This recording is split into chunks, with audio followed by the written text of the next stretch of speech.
क्या आपने कभी सोचा है कि हम सांस कैसे लेते हैं? सांस लेना एक ऐसी चीज है जो हम बिना सोचे समझे करते हैं। यह उतना ही स्वाभाविक है जितना खाना या सोना।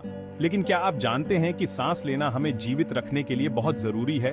हर बार जब हम सांस लेते हैं तो हमारा शरीर जरूरी ऑक्सीजन अंदर लेता है और कार्बन डाइऑक्साइड, जो एक बेकार पदार्थ है, उसे बाहर निकालता है। इस प्रक्रिया को श्वसन कहते हैं और यह हमारे शरीर के अंदर हर समय होता रहता है। सांस लेने के बिना हमारे शरीर काम नहीं कर पाएंगे। यह ऐसा है जैसे कार को चलने के लिए ईंधन की जरूरत होती है। हमारे शरीर को ठीक से काम करने के लिए ऑक्सीजन की जरूरत होती है। तो आइए इस अद्भुत प्रक्रिया पर नजर डालते हैं और जानते हैं कि यह हमारे स्वास्थ्य के लिए इतनी महत्वपूर्ण क्यों है। सांस लेना एक अविश्वसनीय यात्रा की तरह है जो हवा हमारे शरीर के माध्यम से तय करती है। यह यात्रा हमारे जीवन के लिए अत्यंत महत्वपूर्ण है क्योंकि यह हमें जीवित रहने के लिए आवश्यक ऑक्सीजन प्रदान करती है। यह सब एक साधारण सांस लेने से शुरू होता है जो हमारे शरीर को ताजगी और ऊर्जा से भर देता है और वहां से हवा अंगों के एक नेटवर्क से होकर गुजरती है जिनमें से प्रत्येक की अपनी विशेष भूमिका होती है। यह नेटवर्क हमारे शरीर के हर हिस्से में ऑक्सीजन पहुंचाने का काम करता है। सबसे पहले हवा हमारे नाक और मुंह के माध्यम से हमारे शरीर में प्रवेश करती है। यह प्रक्रिया इतनी स्वाभाविक है कि हम इसे महसूस भी नहीं करते। फिर यह श्वासनली नामक एक नली से नीचे जाती है जो हमारे फेफड़ों तक जाती है। श्वासनली हमारे श्वसन तंत्र का एक महत्वपूर्ण हिस्सा है। श्वासनली को एक स्लाइड की तरह समझें जिस पर हवा फिसलती है। यह स्लाइड हवा को हमारे फेफड़ों तक सुरक्षित और प्रभावी ढंग से पहुंचाती है। एक बार फेफड़ों में हवा को फिल्टर किया जाता है और फिर एल्वियोली नामक छोटे वायुकोशों में जाता है। ये वायुकोश हवा को शुद्ध करने का काम करते हैं। यहीं पर जादू होता है। एल्वियोली हमारे रक्त के साथ ऑक्सीजन और कार्बन डाइऑक्साइड का आदान प्रदान करने के लिए जिम्मेदार होते हैं। यह प्रक्रिया हमारे शरीर को ऊर्जा प्रदान करती है। अंत में सांस छोड़ने के साथ उपयोग की गई हवा, जिसमें अब कार्बन डाइऑक्साइड होती है, श्वासनली से वापस ऊपर जाती है और हमारे नाक और मुंह से बाहर निकल जाती है। यह प्रक्रिया हमारे शरीर को साफ और स्वस्थ रखती है। सांस लेने का यह निरंतर चक्र सुनिश्चित करता है कि हमारे शरीर को चलते रहने के लिए ऑक्सीजन की निरंतर आपूर्ति हो। यह चक्र हमें जीवन की हर पल की ताजगी और ऊर्जा से भरपूर रखता है। हमारे नाक और मुंह हवा के हमारे शरीर में प्रवेश करने के मुख्य प्रवेश द्वार हैं। ये दोनों अंग हमारे श्वसन तंत्र के महत्वपूर्ण हिस्से हैं।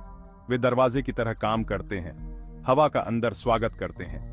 नाक और मुंह के बिना हम सांस नहीं ले सकते, लेकिन वे इससे कहीं ज्यादा काम करते हैं। ये अंग हमारे शरीर की सुरक्षा और स्वास्थ्य में भी महत्वपूर्ण भूमिका निभाते हैं।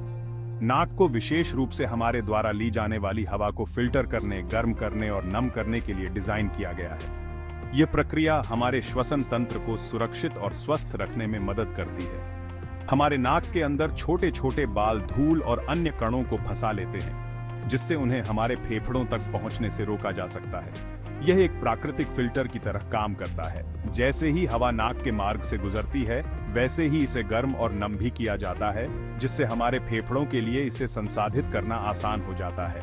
यह प्रक्रिया हमारे शरीर को ठंडे और शुष्क हवा से बचाती है। जबकि हम आमतौर पर अपनी नाक से सांस लेते हैं, हमारे मुंह का उपयोग सांस लेने के लिए भी किया जा सकता है, खासकर जब हम व्यायाम करते हैं या हमारी नाक बंद होती है। मुंह से सांस लेना एक वैकल्पिक मार्ग प्रदान करता है। हालांकि मुंह से सांस लेने से नाक से सांस लेने जैसा फिल्टरिंग और वार्मिंग लाभ नहीं मिलता है, इसलिए नाक से सांस लेना अधिक फायदेमंद होता है। एक बार जब हवा नाक या मुंह से हमारे शरीर में प्रवेश करती है तो यह श्वासनली नामक एक नली से नीचे जाती है। श्वासनली की कल्पना एक लंबे लचीले पाइप के रूप में करें जो हमारे गले को हमारे फेफड़ों से जोड़ता है। श्वासनली मजबूत कार्टिलेज के छेरों से बनी होती है जो इसे खुला रखते हैं, जैसे वैक्यूम क्लीनर की नली के छल्ले। ये छल्ले श्वासनली को ढहने से रोकते हैं ताकि हवा फेफड़ों में और फेफड़ों से स्वतंत्र रूप से बह सके। जैसे ही हवा श्वासनली से नीचे जाती है, फेफड़ों तक पहुंचने से पहले इसे और गर्म और नम किया जाता है। श्वासनली तब दो छोटी नलियों में विभाजित हो जाती है जिन्हें ब्रांकाई कहा जाता है, प्रत्येक फेफड़े के लिए एक। वहां से हवा अपनी यात्रा जारी रखती है और फेफड़ों में गहराई तक जाती है। भाग 5, फेफड़ों की जोड़ी, हमारे शरीर को शक्ति देना। फेफड़े हमारे सीने में स्थित दो स्पंजी अंग होते हैं। वे हमारे रिब पिंजरे द्वारा सुरक्षित रहते हैं और श्वसन में महत्वपूर्ण भूमिका निभाते हैं। उन्हें दो बड़े गुब्बारों के रूप में सोचें जो हमारे द्वारा ली जाने वाली हर सांस के साथ फूलते और पिचकते हैं। फेफड़े हमारे द्वारा ली जाने वाली हवा से ऑक्सीजन लेने और उसे हमारे रक्त में स्थानांतरित करने के लिए जिम्मेदार होते हैं। उसी समय वे हमारे रक्त से कार्बन डाइऑक्साइड को निकालते हैं और जब हम सांस छोड़ते हैं तो उसे वापस हवा में छोड़ देते हैं। भाग 6, छोटे वायुकोश, बड़ा काम।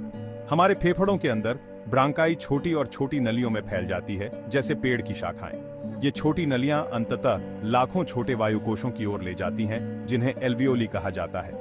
एल्वियोली वह जगह है जहां सांस लेने का असली जादू होता है। ये छोटी थैलियां केशिकाओं नामक छोटी रक्त वाहिकाओं के एक नेटवर्क से घिरी होती हैं। जब हम सांस लेते हैं तो हमारे द्वारा ली जाने वाली हवा से ऑक्सीजन एल्वियोली की पतली दीवारों से होकर केशिकाओं में जाती है। उसी समय हमारे रक्त से कार्बन डाइऑक्साइड केशिकाओं से एल्वियोली में चली जाती है ताकि इसे बाहर निकाला जा सके। एल्वियोली और केशिकाओं के बीच गैसों का यह आदान प्रदान ही हमारे रक्त को ऑक्सीजन की आपूर्ति करता है और हमारे शरीर से कार्बन डाइऑक्साइड को निकालता है।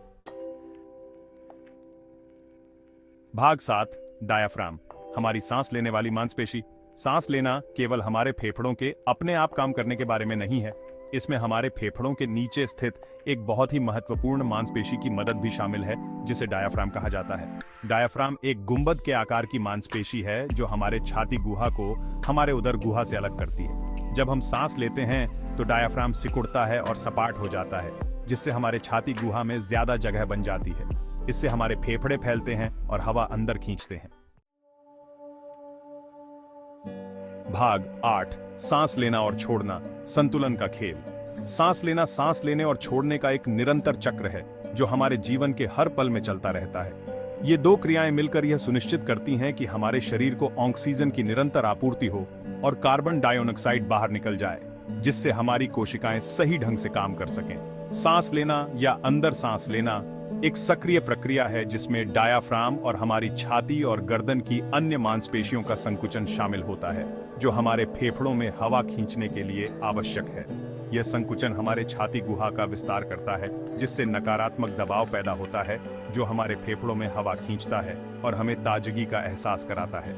सांस छोड़ना या सांस बाहर निकालना आमतौर पर एक निष्क्रिय प्रक्रिया है, जिसमें हमारे शरीर को ज्यादा ऊर्जा खर्च नहीं करनी पड़ती। जैसे ही डायाफ्राम शिथिल होता है, ये अपने गुंबद के आकार में वापस आ जाता है, जिससे हमारे छाती गुहा में जगह कम हो जाती है और हवा बाहर निकल जाती है। इससे हमारे फेफड़ों में मौजूद हवा बाहर की ओर धकेलती है और हम आराम महसूस करते हैं। सांस लेने और छोड़ने का यह लयबद्ध चक्र स्वचालित रूप से होता है। हमें इसके बारे में सोचना भी नहीं पड़ता है। यह हमारे शरीर की एक अद्भुत स्वाभाविक प्रक्रिया है।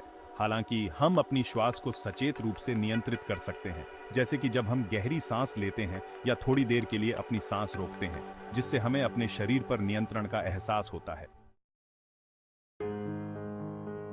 भाग 9, अच्छी श्वास का महत्व। सांस लेना जीवन के लिए जरूरी है, लेकिन क्या आप जानते हैं कि अच्छी तरह से सांस लेने से हमारे स्वास्थ्य के लिए और भी ज्यादा फायदे हो सकते हैं? सही ढंग से सांस लेने से हमें मदद मिलती है पर्याप्त ऑक्सीजन प्राप्त करें। जब हम गहरी सांस लेते हैं तो हम ज्यादा ऑक्सीजन लेते हैं, जिसकी हमारे कोशिकाओं को ठीक से काम करने के लिए जरूरत होती है। अपशिष्ट उत्पादों को हटा दें। सांस बाहर निकालने से कार्बन डाइऑक्साइड को दूर करने में मदद मिलती है, जो हमारे शरीर की प्रक्रियाओं का अपशिष्ट उत्पाद है। अपने शरीर और दिमाग को आराम दें। गहरी सांस लेने से हमारी हृदय गति को धीमा करने, रक्तचाप को कम करने और तनाव और चिंता को कम करने में मदद मिल सकती है। भाग 10, स्वस्थ शरीर और दिमाग के लिए सांस लेना। यहाँ अच्छी तरह से सांस लेने के कुछ आसान सुझाव दिए गए हैं। गहरी सांस लेने का अभ्यास करें। आरामदायक स्थिति में बैठें या लेटें। एक हाथ अपनी छाती पर और दूसरा अपने पेट पर रखें। जैसे ही आप अपनी नाक से धीरे धीरे सांस लें, महसूस करें कि आपका पेट फैल रहा है। जैसे ही आप अपने मुंह से धीरे धीरे सांस छोड़ते हैं, महसूस करें कि आपका पेट अंदर जा रहा है। अपनी श्वास के प्रति सचेत रहे। दिन भर में अपनी सांस पर ध्यान देने के लिए कुछ पल निकालें। जैसे ही आप सांस लेते हैं और छोड़ते हैं, अपनी छाती और पेट के उठने और गिरने पर ध्यान दें। कुछ सांस लेने के व्यायाम करें। सांस लेने के कई अलग अलग व्यायाम हैं जो आपको अपनी श्वास को बेहतर बनाने और अपने शरीर को आराम देने में मदद कर सकते हैं। आप कुछ सरल व्यायाम ऑनलाइन या योग या ध्यान शिक्षक से पूछकर पा सकते हैं। भाग 11। आसानी से सांस लें, बेहतर जीवन जिएं। सांस लेना एक ऐसी चीज है जिसे हम अक्सर हल्के में लेते हैं, लेकिन यह एक महत्वपूर्ण कार्य है जो हमें जीवित और स्वस्थ रखता है।